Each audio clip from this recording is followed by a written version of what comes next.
गुरुर्ब्रह्मा गुरुर्विष्णु गुरुर्देवो महेश्वर गुरुर्साक्षात् परब्रह्म तस्मै श्री गुरवे नमः।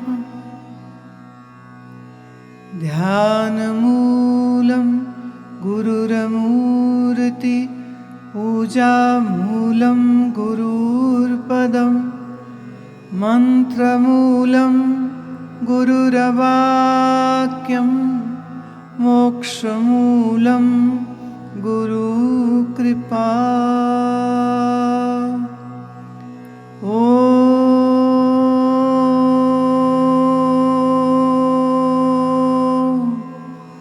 शांति शांति शांति।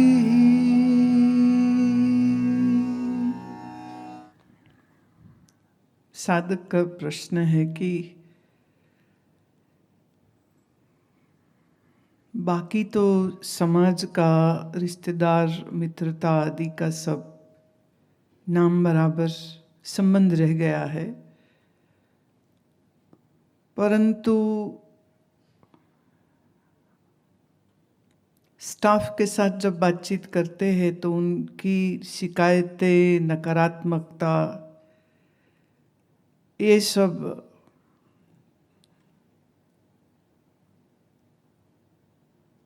अपने ही मन में कुछ छाप सी बना के छोड़ जाता है और यही बातें फिर एकांत में मन को खराब करती है।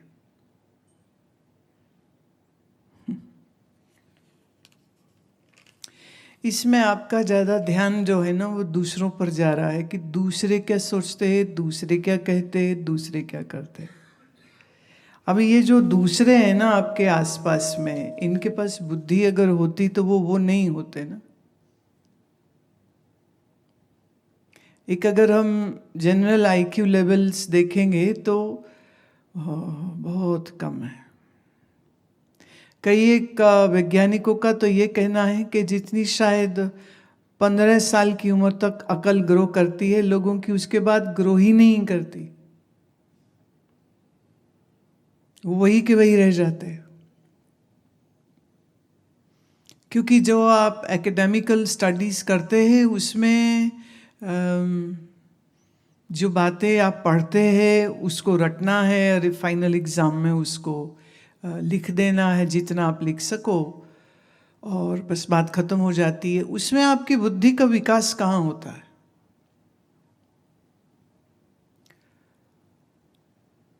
जो लोग मैथमेटिक्स करते हैं कदाचित वो थोड़ा सा बुद्धि ज़्यादा लगाते हैं, लेकिन एक ओवरऑल अगर हम कहें कि समझदारी उससे बढ़ती हो तो ये तो नहीं होता।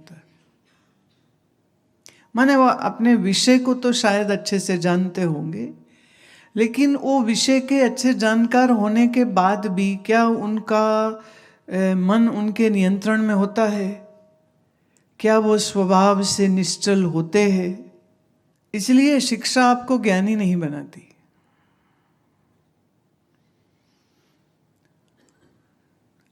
जैसे कोई बॉटनी पढ़ रहा है, कोई ज़ूलॉजी कर रहा है, कोई हिस्ट्री कर रहा है, तो उनका बोध ज्ञान उस विषय में उतना ही है और फिर सीमित है। जिस ज्ञान में आप अपने मन से परिचित ना हो सके, आपके मन के अंदर क्या गुण दोष है वो पता ना हो, एक आइडियल मन कैसा होना चाहिए इसका बोध ना हो, एक ज्ञानी का मन कैसा होता है और आज हमारा मन कैसा है, ये तुलना तुम्हारे पास ना हो। इसलिए सबसे पहले तो शैली तुम्हारे पत्र में मुझे जो आपत्ति लगती है वो ये है कि तुम दूसरों पर बहुत दृष्टि रखते हो।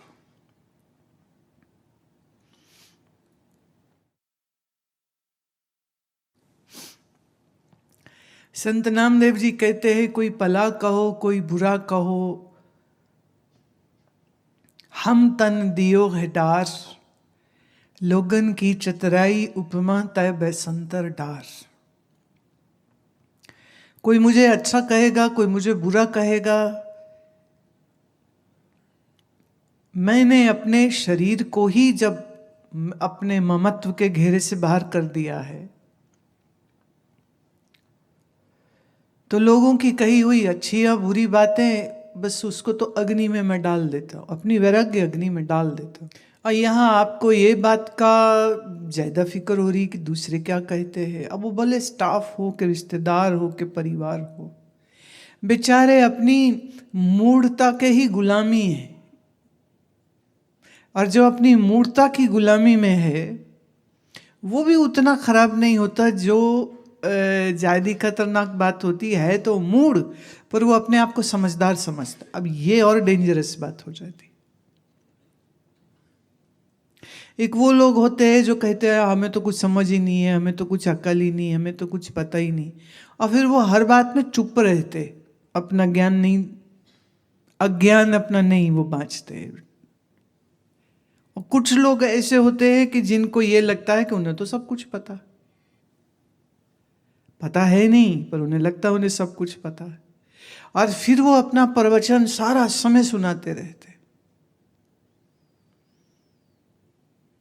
अब जो तो उनसे रिश्ते में, आयु में, शक्ति में छोटा होगा, वो उसकी मजबूरी, उसे सुनना पड़ेगा वो क्या बोलते।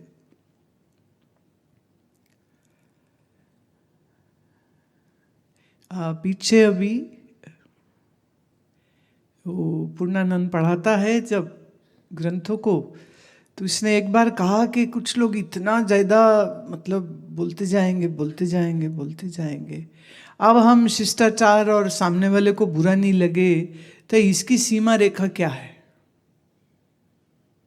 मैंने कहा अब जब आप पढ़ाने बैठोगे ना और आपका विषय वेदांत है, तब आप सामने वाले की मूर्खता को सहन करने से महान नहीं हो जाओगे। तो मूर्ख को, जैसे छोटे बच्चे को कहना पड़ता है ना, फिंगर ऑन योर लिप्स, चुप करके बैठ, कहना पड़ता है। Would it sound rude? Yes, but so what? So what? ये एक 1.5 घंटे की क्लास में एक आदमी बड़ा महत्वपूर्ण विषय पर बात कर रहा है, उसमें एक आदमी अपनी मूर्खता से बोले जा रहा है ऐसी चीज़ को जिसका ना क्लास से संबंध हो ना वेदांत से संबंध हो, पर वो अटक गया है कहीं। तो अब वो बाकी सब लोगों का 1.5 घंटा बर्बाद करने की अपेक्षा उसको कहिए कि चुप रहो, तुमसे बाद में बात करते, अब बाद में तुम करो नहीं करो तुम्हारी मर्जी।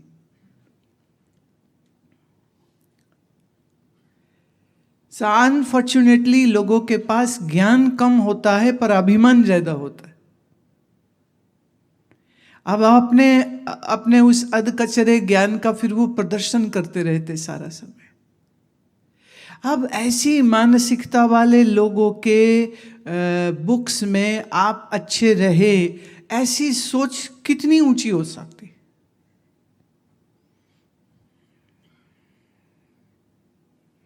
इसलिए व्यवहार करते समय पर इस चीज का ख्याल रखना चाहिए कि are you there to please others.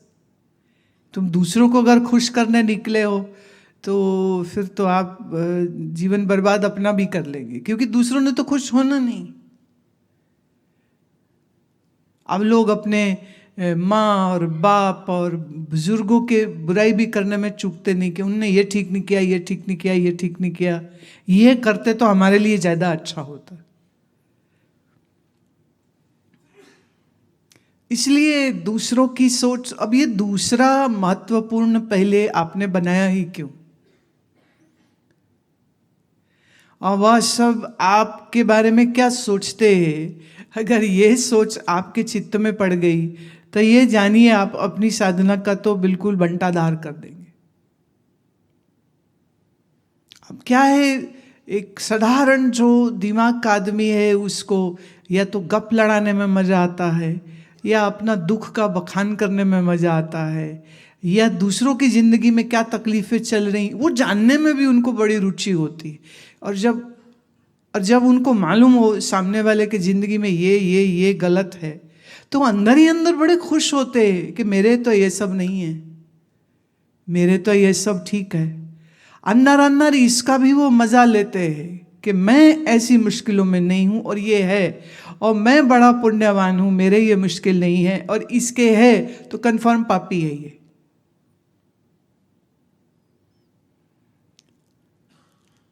लोगों की मानसिकता बहुत ही अजीब है।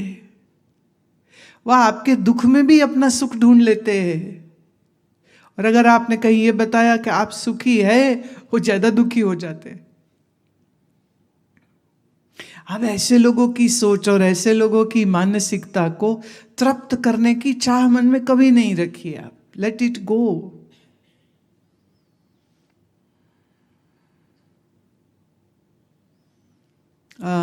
एक सज्जन पीछे मुझे मिले, तो वो कहते हैं वो फला एक वो स्वामी जी है ना, वो हमारे को मिले थे, और ना वो आपके बारे में ना कुछ अच्छी बातें नहीं कर रहे थे, वो ना ऐसा करते। मैंने कहा रुक, क्या मैंने तुझे कहा कि तुम हमारा मान सम्मान की रक्षा सुरक्षा करो? नहीं। वो क्या कहते हैं, उनके कहने को तुम कैसे बदल के बात बोलोगे, इसकी गारंटी क्या है कि तुम किसी और का नाम लेके बोल अपने मन की बात रहे हो? और तीसरे, वो मेरे लिए अच्छा कहते हैं या बुरा कहते हैं, ये उनकी तकलीफ है, ये मेरी तकलीफ नहीं है, तो मुझे नहीं सुनना। नहीं, हम तो आपसे प्यार करते हैं, हम इसलिए आपको बताना चाह रहे हैं, but I am not interested, not interested, thank you very much. इसमें भी एक बड़ी विकृत मानसिकता होती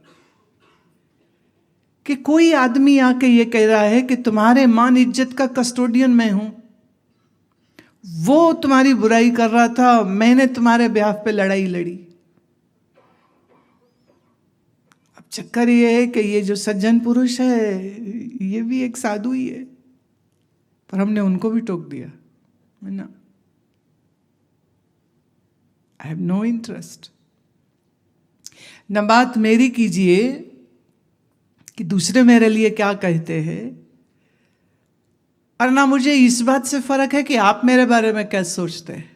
आप मुझे मिलने आए हैं, हमें मिलिए, कुछ अच्छी बात कहनी है कहिए, कुछ पूछना है पूछिए, कुछ सुनना है मुझसे सुनिए, कुछ मुझे सुनाना है धर्म अध्यात्म की तो वो बात सुनाइए, बाकी सब बात बकवास।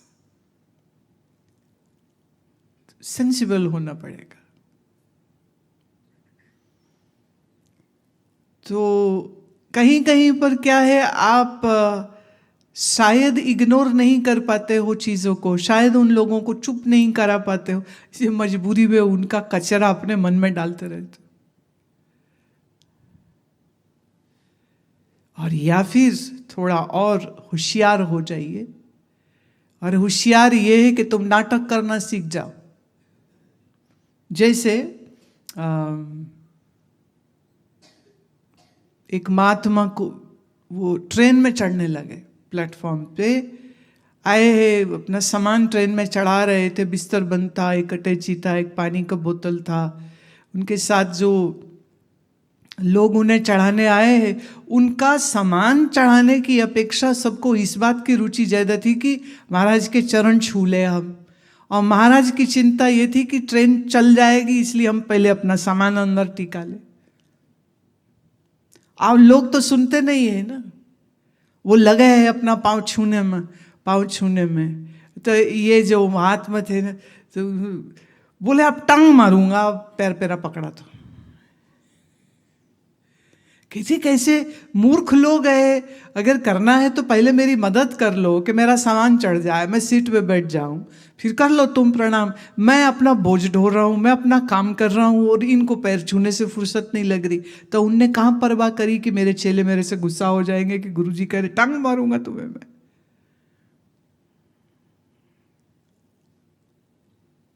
है ना अजब बात।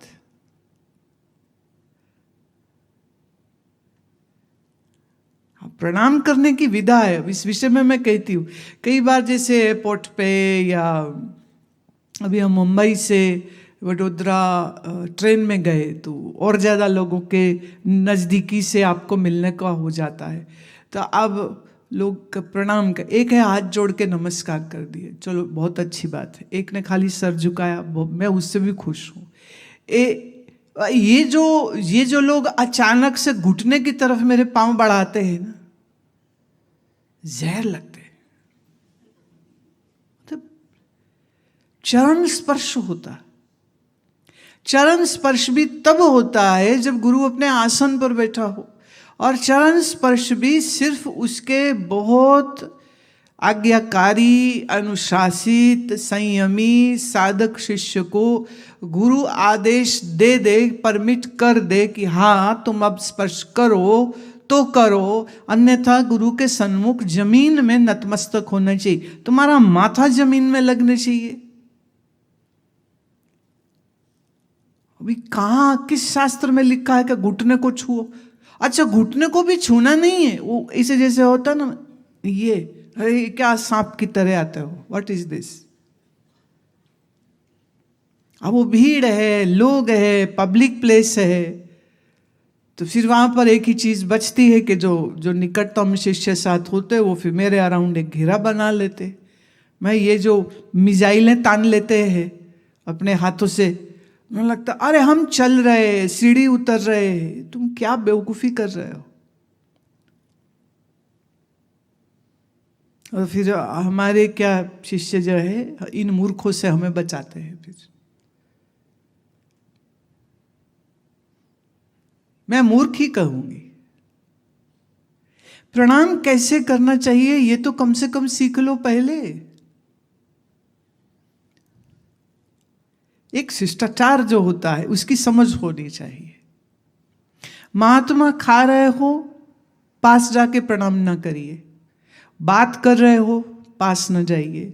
ध्यान में बैठे हो, कभी उनके नजदीक न जाइए। उनका आंख खुला हो, वो किसी अन्य से बात ना कर रहे हो और आपकी तरफ अनुकूल दृष्टि से देखे तो उनके समीप जाओ, और समीप जाओ तो धरती पर नतमस्तक होते, भू नमन करते। और भू नमन करो, माथा टेको, कि दंडवत करो, ऑल गुड। लेकिन उसका एक जैसे एक शिष्टाचार होता है, उस शिष्टाचार को समझना चाहिए और उसके अनुसार व्यवहार करना चाहिए। और सच बात यह है कि आप किस तरह से प्रणाम करते हो, यह आपकी शिक्षा का एक बड़ा अच्छा प्रदर्शन होता है। किसी अच्छे गुरु से समझ के गुरु के प्रति कैसा शिष्टाचार होना चाहिए वह आपके प्रणाम करने में दिख जाता है। और जब वो बिल्कुल अशिष्ट होकर के करते हो तो वो भी स्पष्ट होता है कि मूर्ख आदमी जिसे प्रणाम ही नहीं करना आता है, ऐसे व्यक्ति को आप क्या कहेंगे? धार्मिक कहें नहीं कह सकते, आध्यात्मिक कहें बिल्कुल नहीं कह सकते, तो अयोग्य हो गया ना वो। जैसे मुझे इंग्लैंड में एक सरदार जी मिले थे, उनको नाइटहुड क्वीन से वहाँ का सिस्टम है, नाइटहुड देती है क्वीन, वो शायद मेयर थे या, तो उनको नाइटहुड मिली। तो उन्होंने मुझे बताया, कहते हमको 4-5 दिन पहले से एक बंदा आकर के बकायदा बताता था कि जब आप वहाँ जाएंगे कैसे खड़े होना है, और जब क्वीन के सामने जाना है तो कैसे जाना है, और तुम्हारी आंखें कहाँ देखे, और तुमने कितना बोलना है, कम बोलना है, बहुत ऊंचा नहीं बोलना है, बट इतना भी धीमे मत बोलो कि उनको सुनाई कुछ नहीं दे, बाई चांस वो कुछ कह दे। तो वो नाइटहुड की प्रोसीजर में ना, वो उनका एक जो सेरेमनी होती है, उस सेरेमनी में क्वीन वो अपने स्पेक्टर से ऐसे स्पर्श कर सकती है, शोल्डर्स के ऊपर यूं यूं टच करती है, और फिर जो है उनका बाकी स्टाफ वो एक ऐसे रहती है, I don't know what is called, और फिर एक जो सर्टिफिकेशन और वो सब चीज़ें। बोले एक क्वीन के पास जाना है तो इतना लोग व्यवहार का ध्यान रखते हैं, कैसे जाना, कैसे बोलना, कितना बोलना, कितनी आवाज़ में बोलना, और अब ये उन्हें घूरते ही मत रहो, या वो तुम्हारी चाची नहीं लगती कि तुम जाके उसके गले लगने लग जाओ, कि मौका लग गया, अब क्वीन के सामने पहुंची गए, तब अपनी मर्जी कुछ कर लो, आप वहाँ कुछ नहीं कर सकते। तो एक जिसे हम कहेंगे ना अदबो आदाब, वो रखना पड़ता है। There is a protocol to follow. ऐसे ही जब संत के पास जाओ तो एक प्रोटोकॉल है, आपकी वाणी, आपकी भाषा, आपका प्रणाम करने का तरीका। अब जैसे कई बार यहाँ लोग प्रणाम करने आए, प्रणाम करेंगे और एकदम से उठे और ये नहीं देखा पीछे कोई बैठा है कि क्या है क्या है, एकदम से उल्टा ही चलने लग जाते बिना पीछे देखे कि क्या है। तो किसी बंदे की गोदी में जाके बैठ जाते हैं, गिरते हैं तो, या कोई सामान टूट फूट हो जाएगा, क्या है भाई, क्या करते हैं। तो फिर समझ नहीं है, पता नहीं है। ना पता होना दोष नहीं है, पर ना सीखना दोष हो जाता है। इसलिए दूसरों को देखना चाहिए, दूसरों को देख के अगर समझ लग जाए तो बहुत अच्छा। तो थोड़ा ये सब चीज का ध्यान रखे। अब जैसे हमारे साथ कैसे शिष्टाचार व्यवहार होगा वो एक नियम है, ऐसे ही तुम कुछ नियम अपने लिए भी तो रखो ना। हर आदमी मुंह फाड़ के अपनी गंदगी तुम्हारे दिमाग में क्यों डाले। महाराज आशीर्वाद दो, आशीर्वाद दो। महाराज कहते हैं दे दिया दे दिया, ना मांगने वाले ने ढंग से मांगा, ना देने वाले ने कुछ दिया है, दिल की खुशी हो गई बस थोड़ी सी, पर बंदा खुश हो गया कि हाँ उन्होंने कहा आशीर्वाद है। थोड़ा सा नाटक करना आना चाहिए। कई बार बड़ी इम्पॉसिबल सिचुएशन होती, सामने वाले का दुख है, वो सुना रहा है, अब आप तो नहीं कर सकेंगे ना जो हम कर सकते हैं, पर हम भी क्या करते हैं, हम भी तो चुपचाप सुन लेते हैं। पर थोड़ी ही देर में कहेंगे अच्छा अच्छा मालूम है, रुक अब हमारी सुन, तू रुक अब ये भी है, उन्हें लगता है गुरु जी जानी जान, गुरु जी को पता है, तो वो भी बेचारे चुप हो जाते हैं। तो थोड़ी अपनी इमेज ऐसी बनाओ ना कि जब तुम किसी को कहो हाँ हाँ पता है, रुक मैं बताता हूं। लोगों के पास न बुद्धि है, न बात करने का कोई सलीका, ना कोई सही विषय, ना कोई सही टॉपिक है, नहीं कुछ। क्या खाया, क्या पकाया, कितना कमाया, कहाँ घूमने गए, किससे झगड़ा हुआ, किससे कुछ लेन देन है, ये सब चर्चा ही तो लोग कर करके खुश हो जाते हैं एक दूसरे के साथ। पहले अपनी सुनाए, फिर वो दूसरे की सुनाए, मतलब मैं तेरा दिमाग खराब करूं तो मेरा दिमाग खराब कर। It is called society. ये है सोसाइटी। तो ऐसी सोसाइटी से अपने आप को अलग करो, अपनी सोसाइटी बनाओ, अच्छी सोसाइटी बनाओ।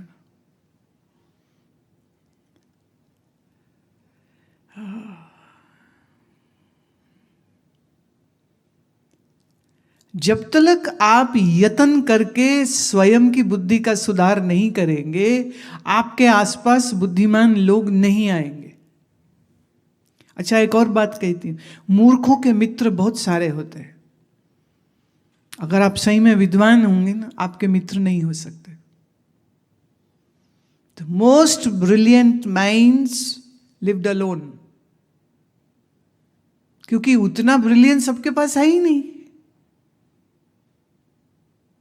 इसलिए यत्न करिए पहले कि आप स्वयं एक विद्वान बने। तो कितना बढ़िया है ना। यततो हुअपि कौन्तेय, हे कुंती के पुत्र, कृष्ण कहते यततो अपि कौन्तेय पुरुषस्य विपश्चितः इंद्रियाणि प्रमथीनि हरन्ति प्रसभं मनः।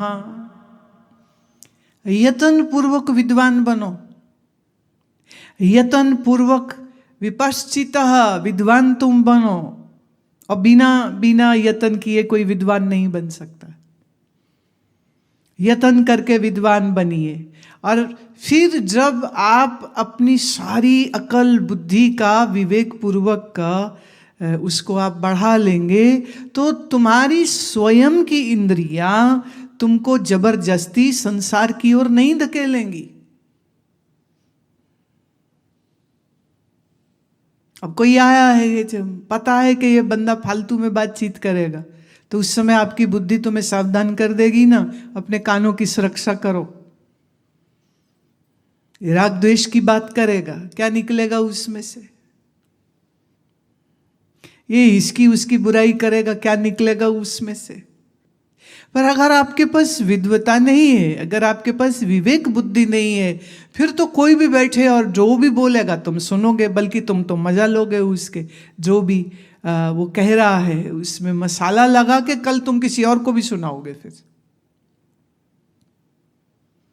माने यहाँ का कूड़ा उठाया वहां दे दिया, वहां का उठाया वहां दे दिया, और कुछ अपने पल्ले से भी और ऐड कर दिया। जब लोग कहते चलो बातचीत करें, तो बातचीत क्या होता है? Let's bring some dirt on somebody, किसी की बुराई ढूंढो, बुराई करो। अब वो कहेंगे मैं तुमको बताया मेरा नाम नहीं आना चाहिए। क्यों नहीं आना चाहिए? आप कबीर साहब की सब वाणी में बोलते, कहत कबीर सुनो, अपना नाम लेते डंके की चोट पे, मैं कह रहा हूं सुनो। तो डरना क्यों? तो बोलो ना, इसने ये बंदा ये नाम ये बोला तेरे बारे में, बोले नहीं मेरा नाम मत लेना, इसका मतलब गप था, झूठ था, नहीं तो ऐसा क्यों बोले? अभी उस दिन हम एक कौन सा भजन गाए तो किसी ने कहा ये भजन सहजोबाई का है। मैं नहीं सहजोबाई का तो नहीं है। बोले फिर किसका है? अब मेरी आदत नहीं है, शुरू में कभी एक दो भजन में नीचे लिख दिया होगा, कहीं हमने कहे प्रीत कर दिया, कहे गुरु प्रीत कर दिया, पर फिर मेरे को बात पसंद नहीं आई, मैं कहा भाड़ में जाए, हमको नहीं लिखना, हम अपनी बात कहे। तो उस समय उसने पूछा सामने से, तो हमने कह दिया मैंने इधर लिखा था भाई। बोले बहुत अच्छा था, किसका है? मैं जिससे बात कर रहा हूं उसी का है, बात खत्म हो जाती है।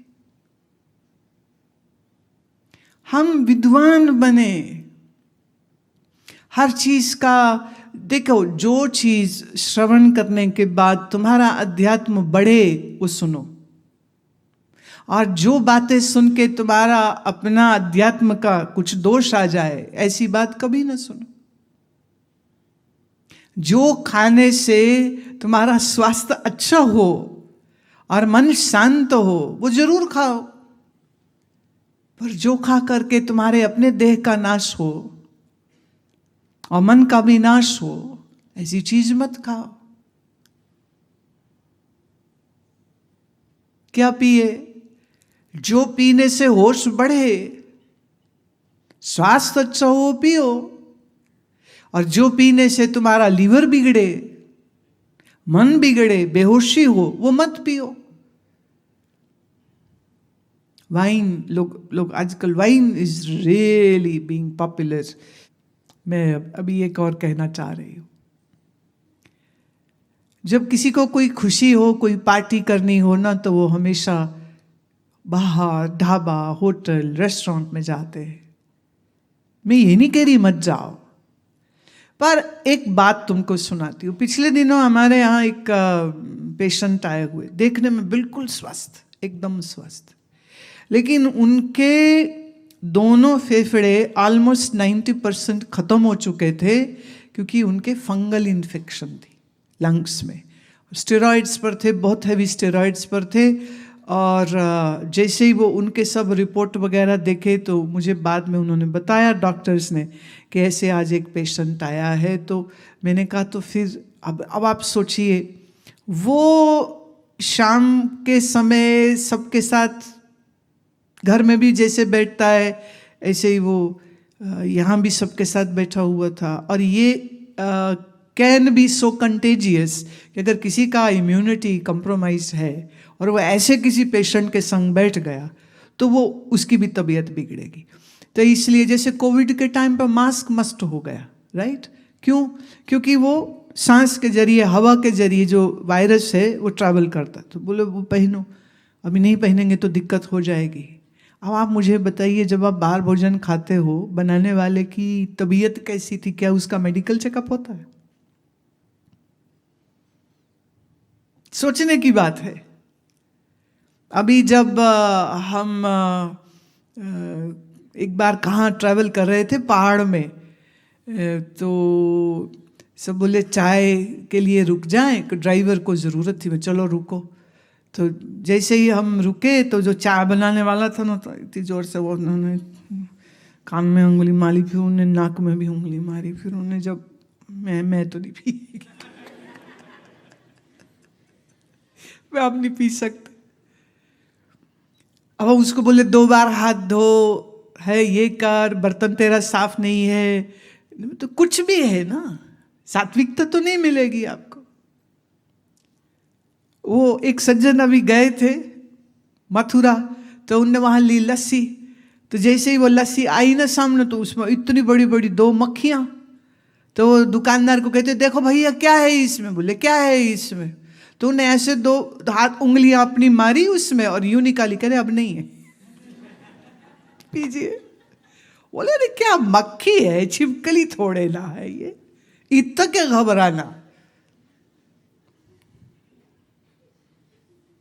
सबसे ज्यादा अभी ना देखिए बात आई है तो इसमें दूर तलक जाएगी अब ये बात।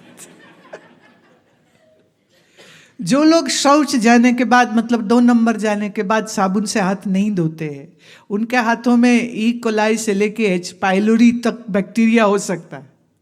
अब वो वही हाथ से उनने फल काटा, जूस बनाया, मिठाई बनाई, गोलगप्पे बनाए, चाट बनाई, रोटी बनाया, पराठा बनाया, दाल बनाई, हाँ सब्जी काटी, तड़का लगाया, चौका लगाया, और आप खा रहे हैं उसको। कैसे सही हो सकता है? अब मुझे पता है ये बात बड़ी थोड़ी इम्प्रैक्टिकल है, और मैं ये नहीं कह रही कि सभी ऐसे करते हैं, सब लोग बीमार थोड़े ना है, सब लोग ऐसे गंदे थोड़े हैं, लेकिन मेरा ख्याल कोविड से पहले तो पर्सनल हाइजीन का तो आइडिया भी कईयों के दिमाग में नहीं था। अब जैसे वो जाएंगे रोड साइड, वो कोई गए शौचालय में, ये गए ये आए, तो सूखे हाथ गया, सूखे हाथ बाहर आ गए, ऐसे कैसे? तो आप कुछ भी कैसे खा लेंगे बताओ? कैसे? कुछ भी कैसे पी लेंगे? तो जैसे सब कुछ खाया नहीं जा सकता, जैसे सब कुछ पिया नहीं जा सकता, ऐसे सब कुछ सुना नहीं जा सकता। तुम्हारे कान क्या श्रवण करेंगे? ऐसा जिससे तुम्हारे जीवन में शुभता बढ़े, ऐसा जिससे तुम्हारे अंदर ज्ञान, प्रेम, ध्यान बढ़े, जरूर श्रवण करो, जरूर। पर अगर आपको टेलीविजन सीरियल पसंद आते हैं जिसकी शुरुआत यहां से होती है कि ये जो आप देखने जा रहे हैं ये एक काल्पनिक कथा है, काल्पनिक नाम है, और उसका वास्तविक जिंदगी से कोई संबंध नहीं है, तो ऐसी चीज को देख के तुम्हारा कौन सा ज्ञान बढ़ जाएगा बताओ?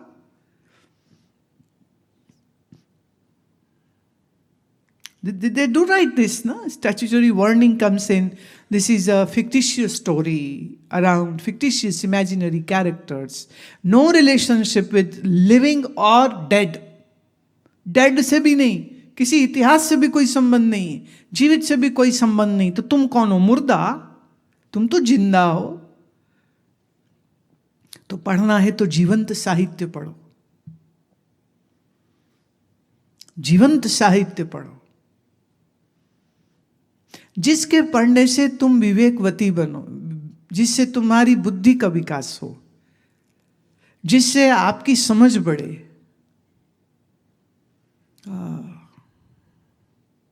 हम उस दिन मंदिर में ये बात मैंने कही थी कि कई बार मुझे लगता है कि जो भी यहाँ आए वो कम से कम हमारी ये 3-4 पुस्तकें पहले पढ़ी हो, फिर आए तो फिर पूछने का उसको अधिकार।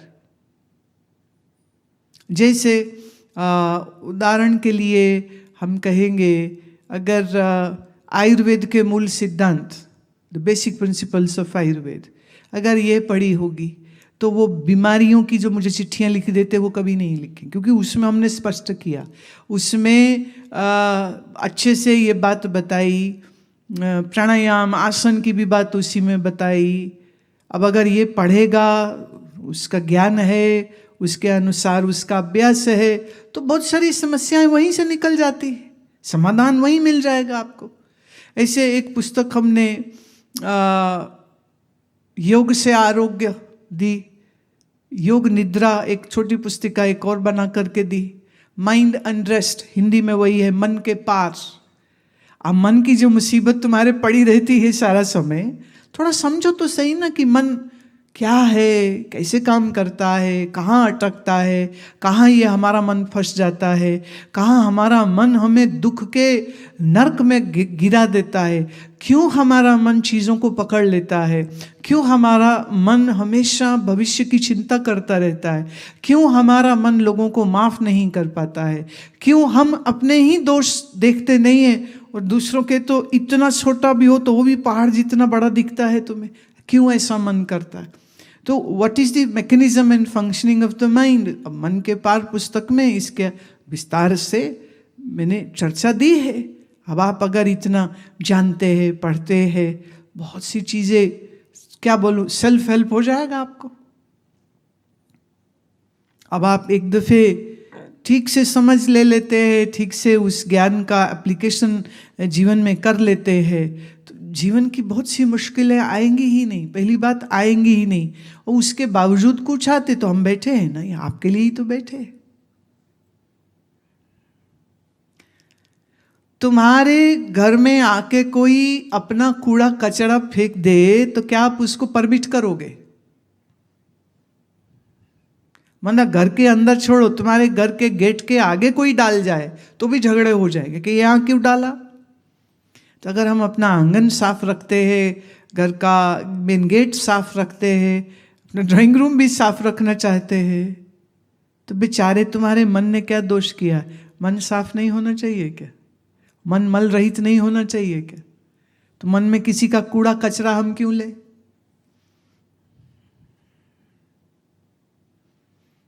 कोई जरूरत नहीं है। मेरे गुरुदेव के पास कई बार, जैसे एक बार की बात है, मैं उनके पास बैठी हुई थी, एक परिवार आया दर्शन करने को, और बैठते ही वो शुरू हो गए, मेरे लड़का को महाराज बुखार ही ठीक नहीं हो रहा, हम कितने अस्पतालों में गए, और उसको सामने से कुछ नहीं बोला, मुझे देख के कहते हैं, सुनो हमको 4 दिन से बुखार चल रहा है, जा ही नहीं रहा है। मतलब जवाब इन अ वे दे दिया, क्या जा हमको ही बुखार हो रखा है तो हम तुम्हारे वाले बुखार के बारे में क्या बता सकते हैं? बुखार का मामला है, डॉक्टर से पूछ लो, मैं क्या बोलूं उसमें। फिर कोई और आए, महाराज ये बड़ा दुख है, ये बड़ा दुख है, थोड़ा सा बोले, साथी कहते थे, तेरा इष्ट कौन है, तू किस भगवान के स्वरूप को मानती है? अच्छा तो तू उसके नाम का मंत्र जप कर, तू मंत्र जप कर, बात मत कर, जाओ मंत्र जप करो। मतलब कोई अलग से कोई विधि विधान, कोई रिचुअल नहीं होता था मंत्र दीक्षा का। कोई आया, महाराज जी को उनको मंत्र दे दो, सामने से किसको मानते हो? अच्छा है, चलो ये करो, ये मंत्र, चलो छुट्टी, बात खत्म। किसी की बुराई नहीं सुननी, किसी के जिंदगी में क्या दुख है वो सुन के निकलेगा क्या? कुछ भी नहीं। तो भजन करो। मन में दुख है, तकलीफ है, जीवन में कुछ कष्ट है, अब वो कष्ट की रामायण मत सुनो। उस कष्ट में, उस दुख में जो आदमी गया है, उसको ये कहिए कि तुम अपने मन को भगवान नाम स्मरण से, नाम जप से तुम उसको सुंदर बनाओ, सशक्त बनाओ। बाकी दुख सुख सबके होते हैं, किसके नहीं थे बोलो? श्री रामचंद्र के तो एक दुख नहीं था, श्री कृष्ण के तो जरा भी नहीं था, बेचारे का तो जन्म ही जेल में हो रहा है, हद हो गई। जन्म होते ही माँ और अपने पिता से अलग हो जाते, क्या सुख है बताइए? किसके जीवन में दुख नहीं है? तो आप बैठ के दुख की कहानी क्या सुननी सुनानी, छोड़ो। अरे करनी ही है कहानी तो बोलो चल कुछ ऋषियों के जीवन का वृत्तांत सुनाओ, कुछ भक्तों के जीवन का वृत्तांत सुनाओ, कुछ गीता का श्लोक का अध्ययन करो, बैठ करके उसको समझने की कोशिश करो। जितना अन्याय अर्जुन ने जन्म के बाद से झेला है, जितना दुख तकलीफ झेला है कौरवों के हाथों से, कितना अपमान उन्होंने सहा है, और कितना कष्ट कि अपने ही भाई उठ करके मारने की कोशिश करते हैं, जलाने की कोशिश करते हैं। तो किसके जीवन में दुख नहीं है? इसलिए दुखों पर फोकस नहीं करना। अच्छा ये होता है ना, जो तुम्हारे साथ दुख सुख अपना बांटना चाह रहे हैं, बोलो दुख सुख तो चलो बाद में करते, चलो बैठ के कीर्तन करे। अब वो कीर्तन अगर नहीं करे तो उनकी मर्जी, ये तो उनके ऊपर है ना, वो करेंगे कि नहीं करेंगे। इसलिए आपकी एक साधक की दृष्टि इस बात पे रहनी चाहिए कि अपने इंद्रियों का संयम रहे और अपने मन को हम विकार और विषय और वासना, इन सब विषयों का श्रवण करने से भी अपने को बचाए। बहुत बुरा सुन के निकलेगा कुछ नहीं, किसके नहीं। सुख भी बहुत है, दुख भी बहुत है, पर कभी कभी लोग अपने सुख तो सुनाते नहीं है, कहते नजर लग जाएगी, पर अपने दुख सुनाते। मेरा ये दुख है। क्यों?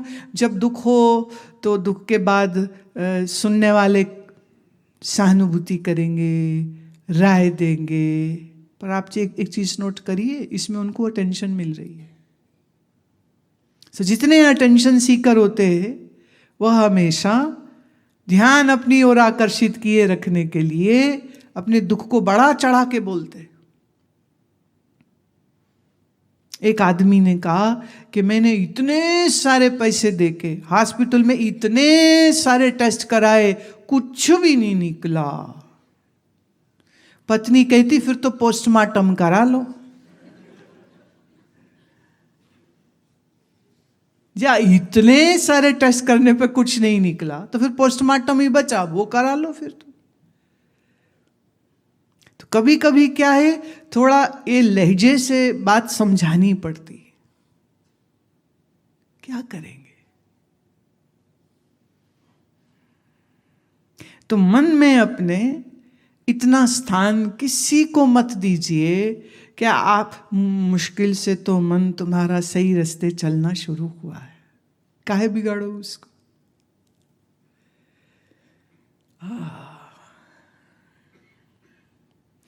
और रही बात अपनी जो मति है, जो हमारा मन है, ये पानी है।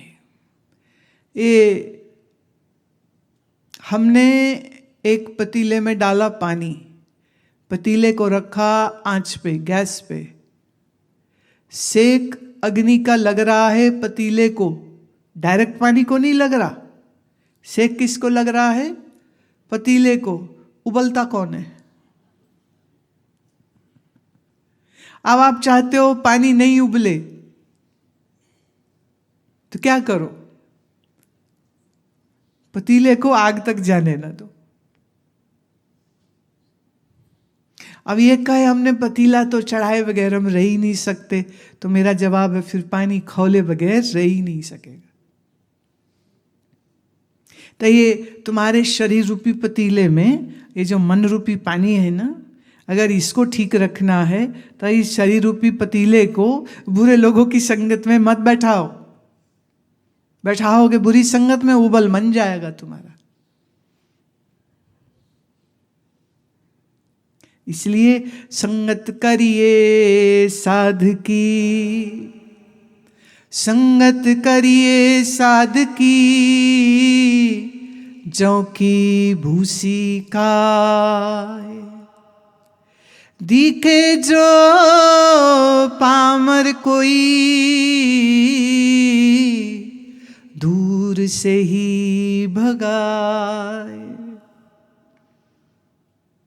संगत करना है तो साधु की संगत करो, चाहे फिर जौ की भूसी खानी पड़े वो खा लो, संगति साधु की करे। लेकिन कोई पामर, मतलब जो बहुत विषयों से लिपटा हुआ है, पाप बुद्धि का है, ऐसे व्यक्ति जिसको विषयों में ही सुख प्रतीत होता है, उसको हम पामर कहते। और ऐसा कोई पामर दिख जाए तो कहते दूर से ही भाग जाओ, उसके पास मत बैठ जाना, साधु संग बैठो, पामर से दूर रहो। तो सिंपल लॉजिक है ना ये।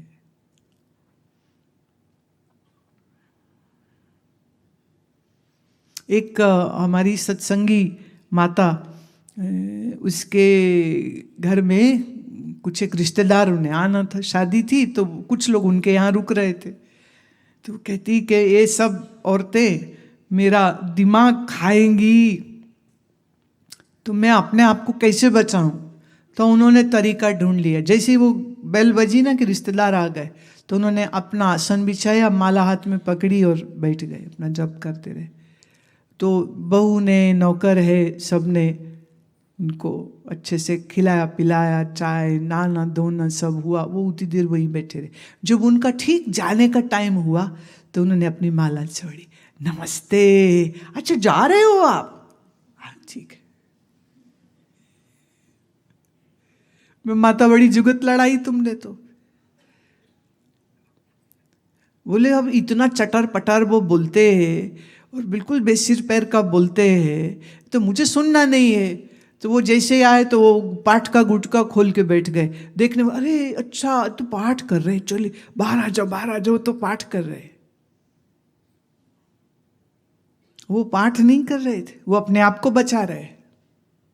भैया कपड़ा गंदा होगा तो साफ भी तो खुद ही करना होगा। अब यहाँ आश्रम में जब आके लोग सफ़ेद कपड़े पहनते हैं तो ये बड़ी उनको फिर फिक्र हो जाती, क्योंकि धोने खुद पड़ेंगे ना, तो फिर गंदे ना हो जाए, इसलिए साफ जगह देख के बैठेंगे, अपना आसन बिछा के बैठेंगे। वो बेंच में बैठेंगे उसमें भी जरा सी फूंक मार के कोई अखबार बिछाएंगे, फिर बैठेंगे, क्योंकि धोना खुद पड़ेगा। ऐसे अपने मन को शुद्ध कोई थोड़ी करेगा आगे, तो आप करना पड़ेगा।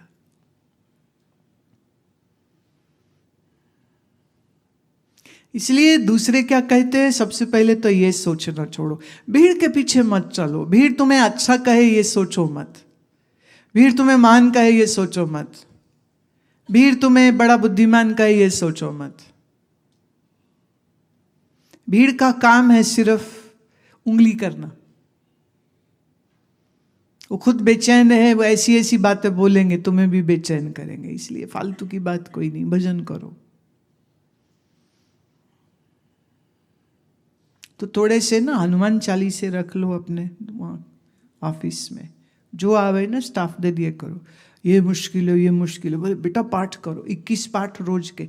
21 ना करो तो जो 7 बार पाठ कर जो ही करो, ये करो, देखो तुम्हारे काम हो जाएंगे। तो हनुमान जी को सुनाओ अपना दुख। अब हनुमान जी कुछ बोलेंगे थोड़े ना, वो तो खड़े हैं, तो उनका आशीर्वाद लो, बोले उनका स्मरण करो। यदि दुख तकलीफ, बोले ठीक है कोई बात नहीं। पीछे कोई आए, बहुत कह रहे मेरा बच्चा बहुत डरता है, सिख परिवार से थे।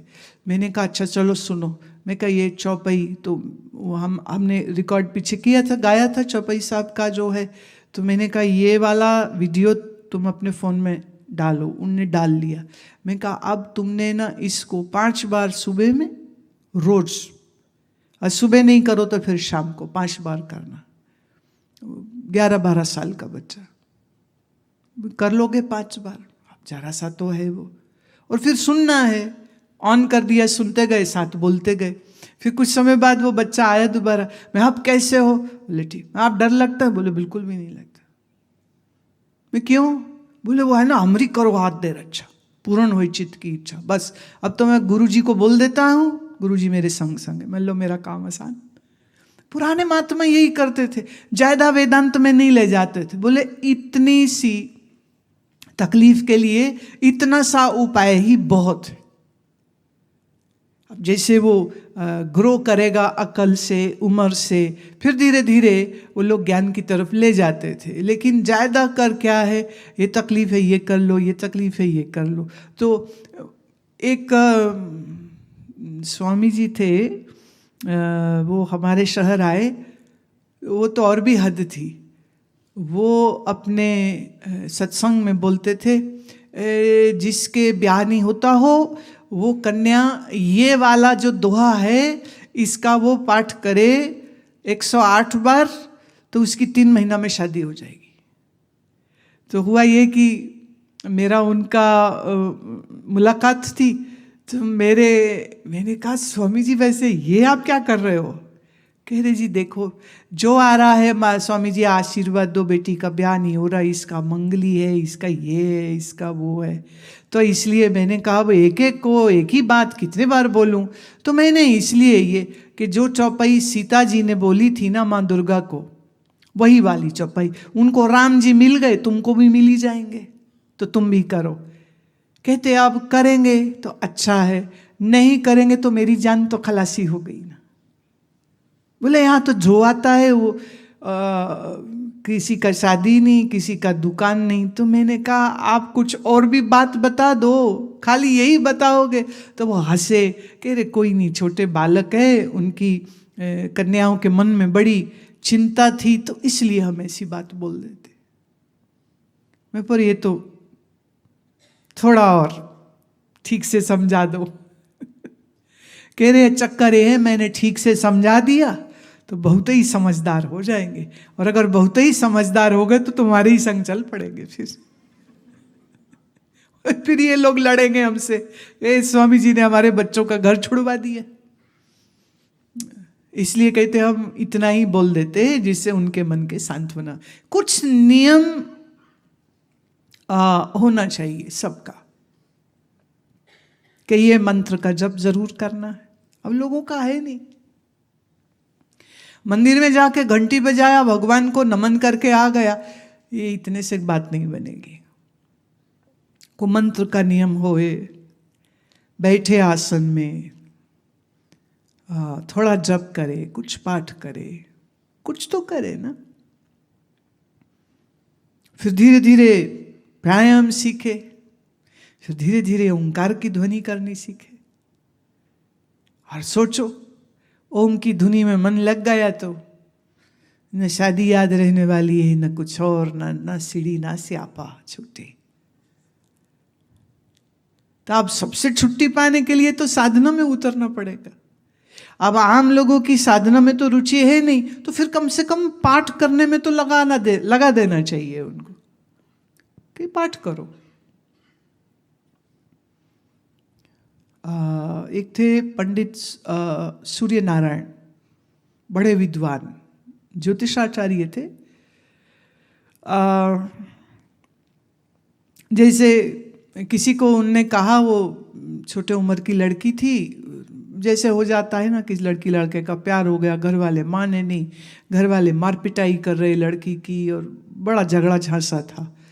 तो उस लड़की को वो कहते देख बेटा, तू ना रोज का एक सुखमनी साहब का पाठ कर, 6 महीने कर, तेरी दशा ठीक नहीं चल रही, बड़ी मुश्किल होएगी, बड़ा दुख आएगा, बड़ी तकलीफ होएगी, तेरे को आएगी और तेरे साथ तेरे परिवार को आएगी। तो अगर तू ये करेगी ना तो तेरी तकलीफ जो है तो उससे तू बच जाएगी। उन्होंने कहा ठीक है पंडित जी। उनने कभी पाठ नहीं किया था, बिल्कुल सच्ची घटना हम आपको कह रहे। फिर उसने वो गुटखा लिया और पाठ कैसे करते हैं, तो शुरू में चूंकि आता नहीं था तो उसको 2.25 घंटे लग जाते थे करने में, और फिर 2 महीने तक आते 1.25 घंटे में ऐसे हो जाता है, तो 1.25 घंटे तक, 6ठे महीने तक आते उसकी माँ हमारे सत्संग में आने लगी। तो बेटी को कहते बेटा तुम चलोगे? बोले हाँ मैं भी चलूँगी। वो भी आ गई, सुनना अच्छा लगा, भजन अच्छा लगा, सारा कुछ अच्छा लगा। फिर वो रोज आती रही। तो हम तो 1 हफ्ते बाद निकल आए, कोई 2 महीने बाद की बात है, वो अपनी माँ और पिता के संग वो यहाँ आई और ये प्रार्थना लेके कि अब आपके पास ही रहना, साधना ही करनी। मतलब 6 महीने लगातार पाठ किया उसने, किया तो किसी और वजह से था, फिर मैंने उसको सामने से पूछा, मैं पर तुम्हारा वो प्रेमी था उसका क्या? कहती बेवकूफ, मैं बेवकूफ थी, अक्ल नहीं थी, समझ नहीं थी, अब समझ आ गई। मैंने कहा चलो अभी तुम पढ़ाई पूरी करो, आर्किटेक्चर कर रही थी मैं, तुम पढ़ाई पूरी करो, आर्किटेक्चर कर लो, फिर उसके बाद हम इस विषय पर बात करेंगे। लेकिन वो दिन है, वह आज का दिन, उसका जीवन इतना सुंदर चल रहा है। शुरुआत कहाँ से हुई? लड़का लड़की आशिकी से, फिर जूता चप्पल घर में पड़ा, पंडित जी ने पाठ करने को बोल दिया, 6 महीने पाठ करते करते का फल ये देखो मिला कि सत्संग और संतों से प्यार हो गया और जीवन ही बदल गया। इसलिए एक नियम जरूर होना चाहिए, तो वो नियम का पालन करता है तो सांसारिक जीवन भी ठीक चल जाता है, आध्यात्मिक जीवन भी अच्छा होता है, क्योंकि उस नियम से मन बलवान होता है और बली मन में फिर जो संकल्प करेगा वो संकल्प उसका पूरा हो जाता है। ये शक्ति, ये बल मिलता है आपको। इसलिए मंत्र जप अथवा कोई पाठ, ये नियम के साथ अगर आप करते हैं, then nothing is impossible, everything is possible then। कोई मुश्किल नहीं। तो किसी के जीवन में अध्यात्म बड़े बढ़ाए ऐसी चर्चा जरूर करो। हाँ, जो लोग इंटरेस्टेड नहीं है, तुम उनमें इंटरेस्टेड क्यों हो? कबीरा खड़ा बाजार में, सबकी मांगे खैर, ना काहू सो दोस्ती ना काहू सो बैर। हमारी बैर किसी से नहीं, हमारी दोस्ती किसी से नहीं, लेकिन अगर कोई पूछ ही रहा है आपसे परामर्श, राय, तो राय ठीक दे दो ना। बैठ के उसका वो दुखड़ा पूरा सुन के अपना मन खराब करने की क्या आवश्यकता है? अच्छा, सुनना पड़ भी जाए तो उसमें भी तुम अपना मन क्यों नहीं संभाल पाते हो? क्योंकि इस संसार में ऐसा कौन सा व्यक्ति है जो परमानेंट सुखी है? कोई नहीं। परमानेंट कौन जिएगा? कोई नहीं। परमानेंट वफादार कौन रहेगा? कोई नहीं। परमानेंट जॉब किसके पास रहेगी? किसी के नहीं। अभी अमेरिका में बड़े चेंजेस आए हैं। बड़ी बड़ी कंपनियों ने 10-10 हजार इंजीनियर्स को निकाल दिया। तो गए तो यहाँ से थे बड़े फूले फूले, अब बेचारे कुमलाए पड़े हैं। अब नहीं जॉब जल्दी नहीं 2 महीने में नहीं मिली, इंडिया वापस आना पड़ेगा। तो जिंदगी में सर्टेनिटी कोई नहीं है, गारंटी कोई नहीं है। और ये ही जिंदगी का मजा है कि अगला पल क्या होगा पता नहीं, जो आवे ना मौज लेना सीखो। क्या दिक्कत है? Something startling is going to happen in your life, enjoy your life। क्या दिक्कत है? सीन है जिंदगी के इस सिनेमा में, रोज एक नया सीन आता है, देख लो उसको। पर अपने मन को अस्थिर मत होने दो, किसी कीमत पर नहीं। तो फालतू में गप्पे मत हाको, ना दुखड़े सुनो ना सुनाओ। रोग हो, रोग का निवारण कीजिए, सही राय ले लीजिए और बाकी अपने जीवन को संयमित बनाइए, अच्छे से संयमित बनाइए। Life is good, very good. खुद को कहा करो, अंग्रेजी में बोल लो, कभी कभी अच्छा लगेगा। Life is good, it is very good. और नहीं गुड रहे तो उसमें भी कुछ गुड होता है, समझे?